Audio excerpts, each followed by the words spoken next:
Alors tout à droite, vous avez le nom de votre fichier qui s'appelle Player Input et on a un petit astérisque qui nous indique que le script n'est pas sauvegardé. Donc on peut faire CTRL plus S pour sauvegarder notre script. Ensuite, on peut revenir sur Unity et si on sélectionne notre player, dans l'inspecteur, on a un composant qui s'appelle Transform. Sur tous les GameObjects dans Unity, vous allez trouver le composant Transform qui permet d'avoir une propriété de position, rotation et de scale. Et c'est la position qui nous intéresse. En X, on arrive à faire bouger notre player de gauche à droite et en Y, de haut en bas. On est sur un projet 2D en mode orthographique, donc on ne va pas utiliser l'axe Z.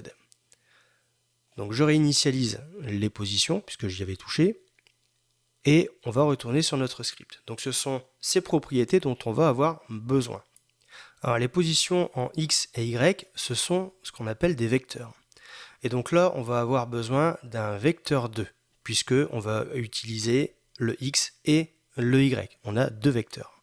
Donc on se crée une variable de portée private de type vecteur2 que l'on va appeler player mouvement. Alors pour l'instant, on n'a pas déclaré de valeur à notre variable vecteur2, donc elle est vide, donc elle est égale à 0. Dans l'update, on va se placer ici à la ligne 14 et on va dire que notre vecteur 2 player mouvement est égal à un nouveau vecteur 2. C'est comme ça que l'on déclare un nouveau vecteur. Et là, Visual Studio me propose ma ligne de code. Donc entre parenthèses, il nous propose de mettre l'axe horizontal et ensuite l'axe vertical. Et donc on va accepter en appuyant 2 fois sur la touche tabulation. Alors effectivement, si on place notre souris sur le mot vecteur 2, on a un petit encadré qui nous indique que, entre parenthèses, la première valeur correspond à un float en X et la deuxième valeur à un float en Y. On aurait eu un vecteur 3, et bien on aurait eu la possibilité de rajouter un float pour l'axe Z. Donc là, on vient de créer un vecteur 2 qui va nous donner la possibilité de modifier notre déplacement en X et en Y grâce aux touches. Mais pour l'instant, on ne l'utilise pas. Pour l'utiliser, on va taper le mot-clé transform pour accéder à toutes ces propriétés. Alors le transform, c'est notre composant transform qui se trouve dans l'inspecteur.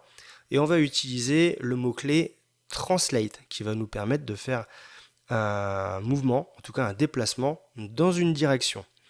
Et entre parenthèses, on va indiquer notre vecteur 2 player mouvement. On sauvegarde et on retourne sur l'éditeur. Alors si on fait play tout de suite, il ne se passera rien puisqu'on n'utilise pas notre script. Donc on sélectionne notre script dans la fenêtre projet et soit on peut le glisser directement dans l'inspecteur sur le GameObject Player, soit on le place directement dans la fenêtre hiérarchie sur Player. On passe en mode play et là cette fois-ci, si j'utilise les touches directionnelles, eh bien on peut déplacer notre player. Par contre, vous avez certainement remarqué que ça se déplace très très vite. Et c'est normal puisque là pour l'instant on est dans l'update. Et l'update, lui, il va dépendre de la puissance de votre ordinateur. Regardez par exemple dans ma fenêtre stat, alors vous pouvez l'afficher en appuyant sur le bouton stat qui se trouve ici, eh bien vous allez avoir une information sur les FPS, donc ce sont le nombre de frames par seconde. Chez moi on est aux alentours de 700 FPS, mais cette valeur va évoluer en fonction de la puissance de votre ordinateur. Donc cette valeur sera peut-être supérieure ou inférieure chez vous ou sur un autre ordinateur. Donc on ne va pas pouvoir modifier le déplacement de notre joueur de cette manière-là. On ressort du mode play et on retourne sur notre script. À la ligne 16, entre parenthèses, on va multiplier notre player mouvement par le time.deltaTime, c'est-à-dire que l'on va remplacer le nombre de frames par seconde utilisé pour le déplacement par l'horloge de l'ordinateur qui, elle, est universelle. Voilà, donc c'est une explication plutôt simple qui vous permet de comprendre, mais en réalité, c'est un peu plus complexe que ça. Mais enregistrez simplement que, pour l'instant, le time.deltaTime utilise l'horloge interne de l'ordinateur. Et là, on sauvegarde, on retourne sur l'éditeur Unity et on peut se rendre compte en mode play que notre player, cette fois-ci, se déplace naturellement et beaucoup moins rapidement. Donc puisque l'on utilise l'horloge, et bien cette fois-ci en appuyant sur une des touches de déplacement, puisque les axes vont de -1 à 1, et bien si j'appuie sur la touche de droite, par exemple, c'est du positif, donc je vais me déplacer de 1 unité par seconde vers la droite. Donc là, je vais vous le mettre ici en commentaire. Donc ici, le player en mouvement, c'est un axe. Donc lui, si j'appuie sur la touche, mon axe est égal à 1.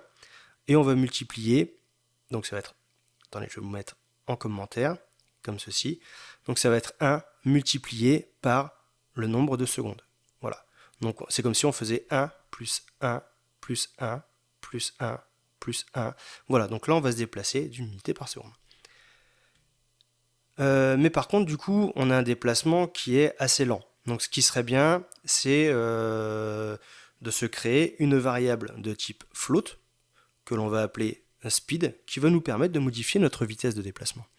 Et donc là, on va multiplier notre player en mouvement par speed, multiplié par le time.delta time. Ce qui fait qu'ici, on aura 1 multiplié par exemple 5, si je dis que speed est égal à 5, multiplié par le nombre de secondes. Donc là, je vais me déplacer de 5 unités sur la droite par seconde, si j'appuie sur la touche de droite. Par exemple, si j'appuie sur la touche de gauche, ce sera moins 1 multiplié par 5. Par contre, pour l'instant, speed est égal à 0 puisque je n'ai pas déclaré de valeur. Pour avoir la possibilité de modifier la variable speed dans l'inspecteur, il faut que j'utilise entre crochets le mot-clé serialist field.